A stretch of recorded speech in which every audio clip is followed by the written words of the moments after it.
នឹងត្រូវបានចោលងាប់អស់ហើយចាបាទពួកខ្ញុំផ្សាយផ្ទាល់ចប់ម៉ោង10ក្តៅក៏គុកខ្លាំងបាទហើយកើតឡើងនៅម៉ោងមិន10ហើយអញ្ចឹងខ្ញុំត្រូវទៅដល់គោលដៅវីឡាដែលកើតឡើងដែលសមត្ថកិច្ចបានបង្ក្រាបហើយក្រុមចោលប្លន់នឹងឬក៏ក្រុមប្រដាប់អាវុធចាប់ចម្រិតចំនួន4នាក់នេះបានដេកនៅក្នុងបរិវេណផ្ទះនេះអស់ហើយនេះលោកអ្នកឃើញហើយធ្លុះធ្លាយដោយគ្រាប់កំភ្លើងតតាំងជាមួយនឹងក្រុមចោលបាទដែលធ្វើឲ្យណែព្រឹត្តិការណ៍នៅក្នុងបូរីអង្គរភ្នំពេញស្ថិតនៅក្នុងសង្កាត់ក្មួយខណ្ឌសែនសុខបាទខណ្ឌសែនសុខនៅក្នុងទីក្រុងភ្នំពេញរាជធានីភ្នំពេញរបស់យើងហ្នឹងនេះកងកម្លាំងដែលប្រតិបត្តិការចប់បាទបានន័យថាបញ្ចប់ជីវិតក្រុមចោរទាំង4នាក់នោះហើយក្រុមចោរទាំង4នាក់នោះហើយក្រុមកងកម្លាំងពិសេសរបស់ដែលក្រោមការបញ្ជារបស់ឯកឧត្តមរដ្ឋសៀងមានបញ្ជាការកងរាជអាវុធហត្ថក្រុងហ្នឹងគឺត្រូវបានដកចេញបាទខ្ញុំទៅដល់គឺក្រុមនេះចាប់ផ្ដើមប្រមូលកម្លាំងដកចេញហើយដោយសារតែប្រតិបត្តិការត្រូវបានបញ្ចប់ហើយទុកតែសមត្ថកិច្ចនៃខាងកសលវិច័យគាត់ចាប់ដើមធ្វើការងារបន្តចាអូបាទនេះក្រុមប្រតិបត្តិការឃើញសកម្មភាពនេះគឺមិនធម្មតាទេគ្រាន់តែកងកម្លាំងពិសេសចុះប្រតិបត្តិការមួយករណីនេះបាទលោកអ្នកទីតាំងនៅនេះលោកអ្នកឃើញស្នាមគ្រាប់ត្រូវឯនេះទ្វារត្រូវអស់ហើយបាទទ្វារតុកទូពង្អួចឡាននៅក្នុងនោះឡាន3គ្រឿងបាទហើយក៏ត្រូវធ្លុះធ្លាយដែរត្រូវអស់ហើយបាទទ្វារតុកទូពង្អួចឡាននៅក្នុងនោះឡាន3គ្រឿងបាទហើយក៏ត្រូវធ្លុះធ្លាយដែរបាទនេះគឺផ្ទះរបស់អ្នកម៉ៅការគាត់ជាអ្នកម៉ៅការម្ចាស់ផ្ទះហ្នឹងគាត់ជាអ្នកម៉ៅការភ្លើងនៅខាងខេត្តកំពង់ចាមចាបាទប៉ុន្តែដោយសារតែខាងក្រុមការងារសមត្ថកិច្ចជំនាញខ្ញុំសូមឈ្មោះគាត់ទាំងនិយាយតែប៉ុណ្ណឹងទៅបានហើយបាទហើយអ្នកសារព័ត៌មានគេមិនអនុញ្ញាតឲ្យចូលក្នុងបូរីទេបាទមិនអាចឲ្យចូលក្នុងបូរីទេដែលធ្វើឲ្យអ្នកសារព័ត៌មានដែលតាមប្រម៉ាញ់រូបភាពនេះអត់បានដល់កន្លែងគោលដៅអញ្ចឹងទេបាទអត់បានដល់គោលដៅអញ្ចឹងបាទអញ្ចឹងមើលអ្នកសារព័ត៌មាននៅខាងក្រៅមើលសាកអីបាទអញ្ចឹងដោយសារតែអ្នកព័ត៌មានមិនអាចចូលទៅដល់ចិត្តនឹងហើយបានជា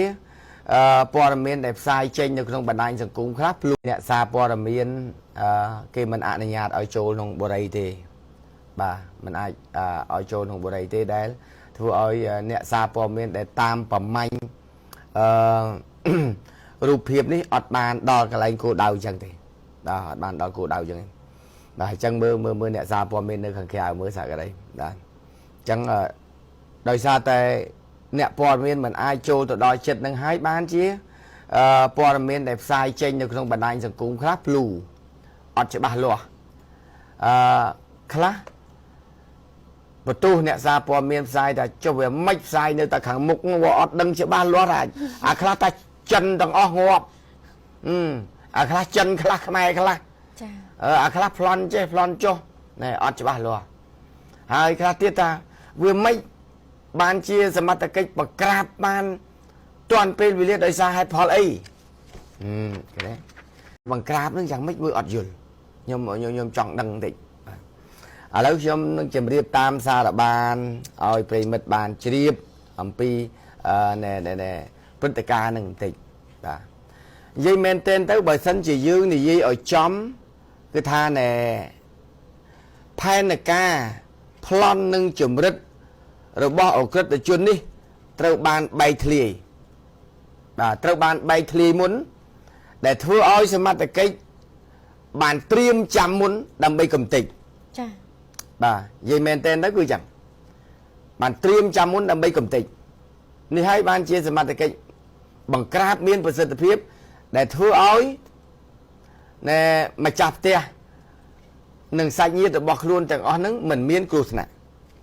បាទមិនមានគ្រោះថ្នាក់ហើយខ្ញុំចាប់ដើមនិយាយពីដំបូងបាទអត្តកម្បាំងរបស់សមត្ថកិច្ចពេកខេងលូថ្ងៃក្រោយទៅគេធ្វើការងារនោះវាមិនបានអញ្ចឹងណាបាទអញ្ចឹងសមត្ថកិច្ចខ្លះគាត់ត្រូវលាក់ទុក នៅណែអត់កំបាំងដែលគេបាន ចាយុទ្ធសាស្ត្រ បានរាយការណ៍ឲ្យគាត់ត្រូវលាក់ប្រភពទាំងអស់នោះបាទលាក់ប្រភពទាំងអស់នោះហ្នឹងហើយនេះដូចប្រតិបត្តិការនេះគឺសមត្ថកិច្ចនៅក្នុងផ្ទះរួចជាស្រេច ចា បាទនៅក្នុងផ្ទះរួចជាស្រេចហើយនេះចាប់បាញ់ចេញទម្លុះកញ្ចក់ហ្នឹងតែម្ដង សមត្ថកិច្ចអ្នកបាញ់ឬក៏ចោលបាញ់ ពេលចាំមើលតាក់ទងជាមួយនឹងការបាញ់នេះសមត្ថប្រិមិត្តខ្លះគាត់អត់យល់ឥឡូវខ្ញុំពេលនេះទៅបញ្យល់ឲ្យយល់ ចាពូឆ្ងល់ថាខាងណាអ្នកបាញ់មុនពីព្រោះថា ឥឡូវបើដើម្បីឲ្យយល់អញ្ចឹងខ្ញុំចាប់ដើមបញ្យល់ពីដំបូងសិនក្រុមខ្មាន់កំភ្លើងចាប់ចម្រិតទាំង4នាក់នេះគឺវាទៅជិះឡានទៅឈប់នៅក្នុងបុរីអង្គរភ្នំហ្នឹងហើយនៅជាន់ក្រោមហើយនឹងមកក្រុមទៀតនៅអាកន្លែងកញ្ចក់ធ្លាយខាងលើ ចាជាន់ទី1 ធ្លាយខាងលើជាន់ទី1ហ្នឹងណា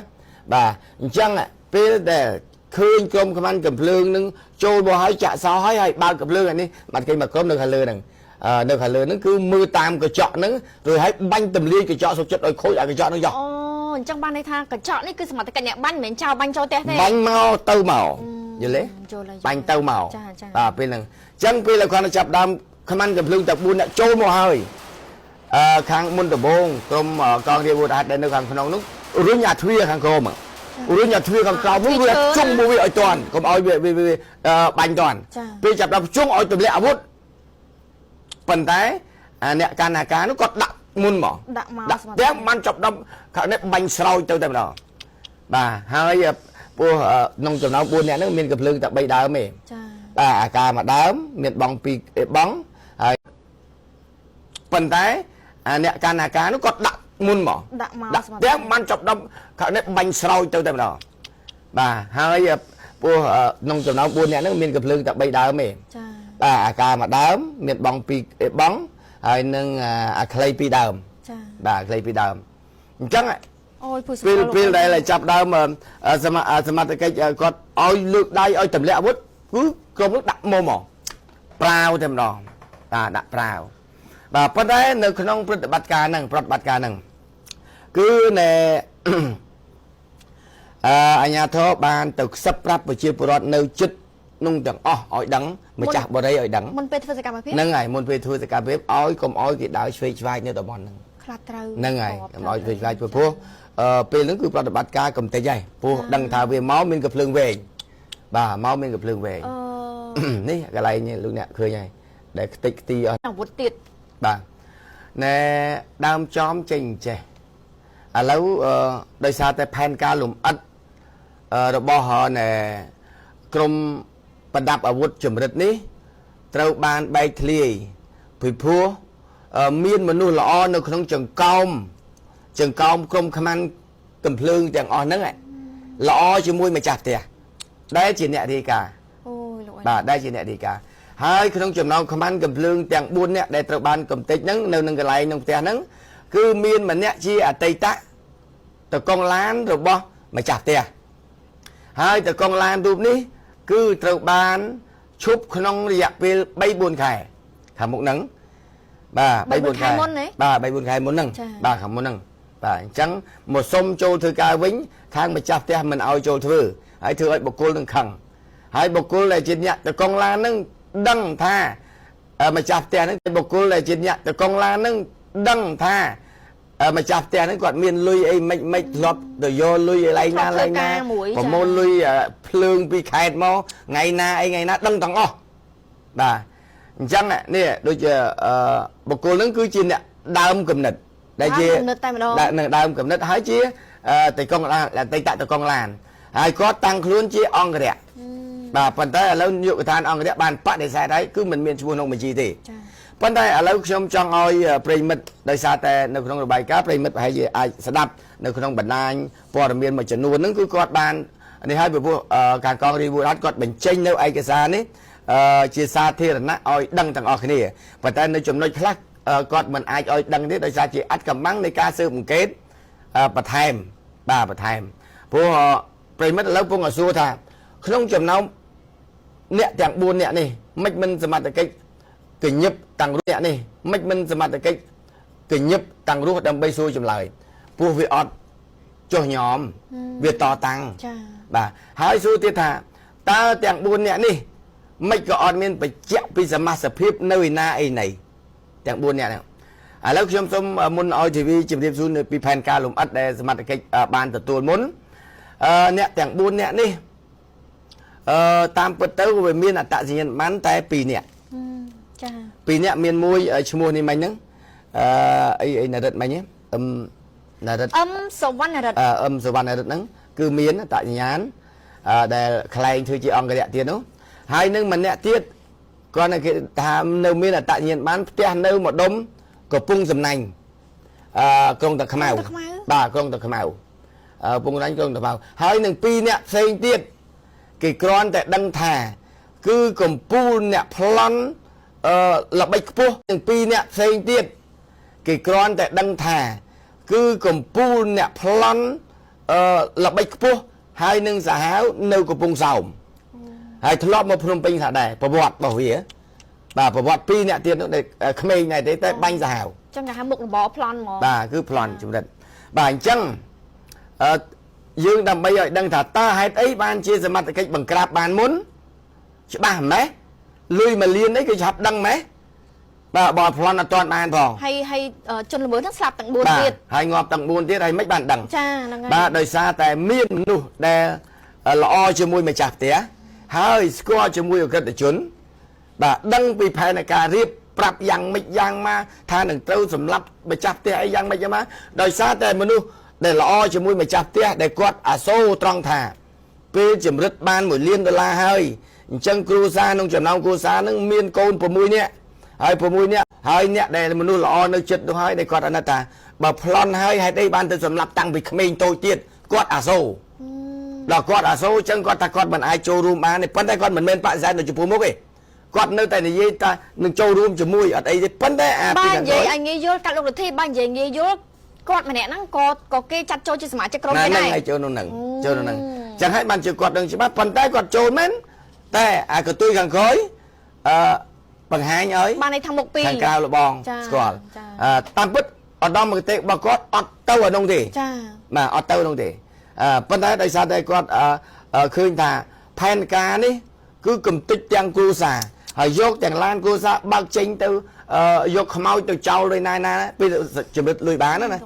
បាទនេះហើយដែលគាត់ថាអាសូរដល់ក្មេងតូចដែលគ្នាអត់ដឹងអីចាអូទស្សនិកជនមើលនៅតែតាមដានរឿងនេះពីព្រោះថាបានព័ត៌មានលម្អិតហើយរូបភាពក្នុងផ្ទះពីព្រោះម្សិលមិញហ្នឹងគឺខ្ញុំហ្នឹងមើល live page ចាអូទស្សនិកជនមើលនៅតែតាមដានរឿងនេះពីព្រោះថាបានព័ត៌មានលម្អិតហើយរូបភាពក្នុងផ្ទះពីព្រោះម្សិលមិញហ្នឹងគឺខ្ញុំហ្នឹងមើល live page ហ្នឹងគឺថាតឹងទ្រូងដោយសារអីឃើញតែខាងក្រៅនេះបាទខាងក្រៅមកអញ្ចឹងគឺចង់ដឹងថារឿងហ្នឹងវាមិនខ្មិចចាឥឡូវបានបើសមត្ថកិច្ចបើគេអត់ឲ្យបងប្អូនអ្នកសារព័ត៌មានចូលទៅខាងក្នុងឥឡូវនេះដើម្បីឲ្យដឹងដោយសារតែខាងសមត្ថកិច្ចជំនាញនៃគាត់ចាប់ផ្ដើមមុនដែលធ្វើប្រតិបត្តិការហ្នឹងគឺបានបង្ហាញអំពីផែនការលម្អិតមុនពេលដែលក្រុមអក្រិតជនហ្នឹងបានចូលប្លន់នឹងចម្រិតបាទអញ្ចឹងប្រគល់ឲ្យទេវីជម្រាបជូនអំពីផែនការមុនពេលដែលចាប់ផ្ដើមចូលបាទសូមជឿអ្នកផ្ដាំគំនិតឈ្មោះសវណ្ណរិទ្ធធ្លាប់ធ្វើជាអ្នកបើកឡានឲ្យម្ចាស់ផ្ទះហើយបានឈប់មួយរយៈបន្ទាប់មកក៏សុំម្ចាស់ផ្ទះចូលធ្វើការវិញតែម្ចាស់ផ្ទះមិនព្រមឆ្លើយតបរូបគេក៏បានរៀបចំផែនការចូលចាប់ចម្រិតនិងប្លន់សម្លាប់ក្នុងថ្ងៃទី25ខែកុម្ភៈតែដោយពួកគេប្រមូលគ្នាមិនទាន់ជុំនិងរកអាវុធមិនទាន់បានក៏លើកគម្រោងទៅថ្ងៃទី26ខែកុម្ភៈនៅថ្ងៃទី26ខែកុម្ភៈជុំគ្នារសៀលពេកមិនអាចអនុវត្តផែនការតាន់ពួកគេក៏លើកគម្រោងទៅថ្ងៃទី27ទៀតនៅថ្ងៃទី27ជាថ្ងៃសៅរ៍ខ្លាចចូលធនាគារដកលុយមិនទាន់ពួកគេក៏លើកមកថ្ងៃទី1ខែមិនិនាឆ្នាំ2021នេះតែម្ដងតាមផែនការដែលដាក់ចេញដំបូងគឺត្រូវប្រមូលគ្នាចូលទៅក្នុងផ្ទះភ្ជង់ម្ចាស់ផ្ទះឲ្យសរសេរសែកនៅទឹកប្រាក់$1លានបន្ទាប់មកចាប់កូនស្រីតូចរបស់ម្ចាស់ផ្ទះម្នាក់ឡើងឡានទៅធនាគារដោយឲ្យគ្នាវាចុះដកលុយនិងគម្រាមឲ្យម្ចាស់ផ្ទះចាំឆ្លើយទូរស័ព្ទជាមួយបុគ្គលិកធនាគារដែលដោយឲ្យពួកគេដកលុយចុះផែនការបន្ទាប់ក្រោយពីដកលុយបានពួកគេនឹងសម្លាប់អត់បានធ្វើដល់ទេបាទប៉ុន្តែគឺផែនការទៅអញ្ចឹងតែផែនការគេនេះមិនធម្មតាបាទផែនការទៅអញ្ចឹងហេតុអីបានជា ផែនការថាបានលុយ1លានជាងហើយយើងយកគ្រឿងអលង្ការឲ្យបានទាំងអស់ហើយត្រូវសម្រាប់មកពូជពីព្រោះអ្នកដែលរៀបផែនការនេះគឺអតីតអ្នកបើកឡានហើយបើមិនសម្រាប់មកពូជគឺម្ចាស់ផ្ទះហ្នឹងស្គាល់ច្បាស់ទៅកងឡានច្បាស់អញ្ចឹងនេះជាផែនការដែលបានរៀបទុកមុនដែលធ្វើឲ្យបែកហើយសួរថាតើមិនបានដឹងផែនការនោះមុនដូចខ្ញុំបាននិយាយហើយដោយសារតែសមត្ថកិច្ចក៏គេលាក់បុគ្គលដែលគេចាត់ទុកថាជាពលរដ្ឋល្អចាបានរាយការណ៍មុនហើយបុគ្គលនោះជាមនុស្សដែលនៅជាមួយណែម្ចាស់ផ្ទះរហងៃនេះគាត់នៅទៅជាមួយបាននៅជាមួយចឹងហើយបានជាអ្នកខ្លះដែលគាត់ឮគាត់បានធ្វើដល់ទេបាទប៉ុន្តែគឺផែនការទៅអញ្ចឹងតែផែនការគេនេះមិនធម្មតាបាទផែនការទៅអញ្ចឹងហេតុអីបានជាណែផែនការថាបានលុយ1លានជាងហើយយើងយកគ្រឿងអលង្ការឲ្យបានទាំងអស់ហើយត្រូវសម្រាប់មកពូជពីព្រោះអ្នកដែលរៀបផែនការនេះគឺអតីតអ្នកបើកឡានហើយបើមិនសម្រាប់មកពូជគឺម្ចាស់ផ្ទះហ្នឹងស្គាល់ច្បាស់ទៅកងឡានចាច្បាស់អញ្ចឹងនេះជាផែនការដែលបានរៀបទុកមុនដែលធ្វើឲ្យបែកហើយសួរថាតើមិនបានដឹងផែនការនោះមុនដូចខ្ញុំបាននិយាយហើយដោយសារតែសមត្ថកិច្ចក៏គេលាក់បុគ្គលដែលគេចាត់ទុកថាជាពលរដ្ឋល្អចាបានរាយការណ៍មុនហើយបុគ្គលនោះជាមនុស្សដែលនៅជាមួយណែម្ចាស់ផ្ទះរហងៃនេះគាត់នៅទៅជាមួយបាននៅជាមួយចឹងហើយបានជាអ្នកខ្លះដែលគាត់ឮចាបើសិនជាទង្វើម្ចាស់ផ្ទះធ្លាប់ធ្វើអ្វីមិនល្អជាមួយនឹងអ្នកនៅចិត្តខ្លួនឯងបាទអ្នកនៅចិត្តខ្លួនឯងនោះប្រហែលជាទៅបាត់ហើយទៅតាមដំណើរដែរអញស្អប់ចាកំរិះហ៎អញដើរជាមួយមែនប៉ុន្តែមិនដែលបានអីទេស៊ីក៏បាក់អីបាទអានឹងវាទៅតាមនឹងគ្នាប៉ុន្តែដោយសារតែគាត់ល្អដែរបាទហើយណែបើសិនមិញនេះខ្ញុំទៅពូផ្ទះរបស់គាត់នៅជាប់សួនច្បារហើយមានកន្លែងហាត់ប្រាណនៅទល់មុខគាត់ផ្ទះគាត់ហ្នឹងគឺនៅសួនច្បារហ្នឹងតែម្ដងគាត់ម្នាក់គាត់ថាដើរហាត់ប្រាណជាមួយគាត់គាត់អត់មានធ្វើជារាជការរដ្ឋទេគាត់ជាអ្នករកស៊ីទេហើយក៏មានក្រៅពីគាត់មកការភ្លើងនៅខាងកំពង់ចាមហ្នឹងគាត់ក៏មានមុខរបរទិញដីអីចឹងទៅដែរបាទទិញលក់ដីអីដែរបាទហើយអត្តកងឡានចាស់ហ្នឹងក៏ដឹងពីកន្លែងដីរបស់ម្ចាស់ផ្ទះហ្នឹងទៀត